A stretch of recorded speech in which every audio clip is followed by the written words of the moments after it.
కుంభమేళాలో పూసల దండలు అమ్ముతూ సోషల్ మీడియాలో వైరల్ అయి దేశవ్యాప్తంగా గుర్తింపు పొందిన మోనాలిసా భోస్లే మరోసారి వార్తలు నిలిచారు.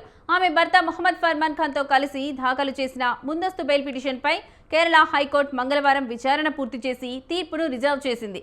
ఇవాళ ఈ కేసులో ఉత్తర్వులు వెలువడే అవకాశం ఉన్నట్లు న్యాయస్థానం తెలిపింది.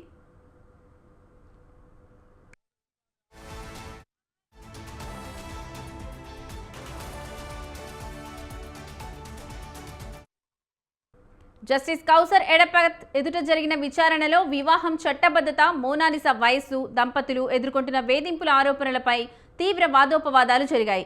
విచారణ సందర్భంగా మధ్యప్రదేశ్లో తమ వివాహం కారణంగా బెదిరింపులు ఎదుర్కొంటున్నామని దంపతులు చెప్పారు.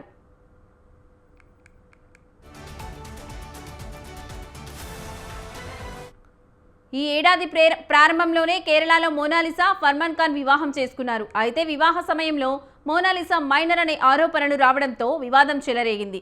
మోనాలిసాను ఉద్దేశపూర్వకంగా మైనర్గా చిత్రీకరిస్తున్నారని దంపతుల తరఫున వాదనలు వినిపించిన న్యాయవాది ఎం శశీంద్రన్ ఆరోపించారు. వివాహం జరిగే సమయానికి ఆమె మేజర్ అని, అనంతరం అధికారిక రికార్డులను మార్చి ఆమె వయస్సుపై సందేహాలు సృష్టించారని చెప్పారు. కొన్ని మత ఛాందస వర్గాలు, ప్రభుత్వ వ్యవస్థలోని కొందరు వ్యక్తులు కలిసి ఈ వివాహాన్ని చెల్లనిదిగా నిరూపించేందుకు ప్రయత్నిస్తున్నారని వాదించారు.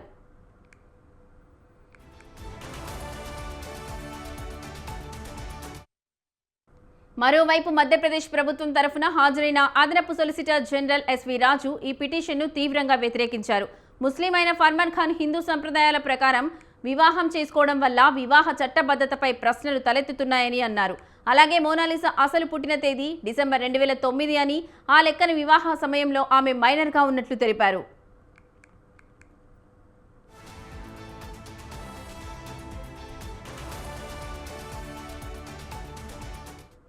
ఇదే సమయంలో ఫర్మాన్ ఖాన్ పై నమోదైన కిడ్నాప్ కేసులో ఫోర్జరీ సెక్షన్లు కూడా చేర్చే అవకాశం ఉందని రాష్ట్ర ప్రభుత్వం కోర్టుకు తెలిపింది. జనన ధృవీకరణ పత్రాలు, వివాహ ధృవీకరణ పత్రాలు పొందేందుకు తప్పుడు పత్రాలు ఉపయోగించారని ఆరోపించింది.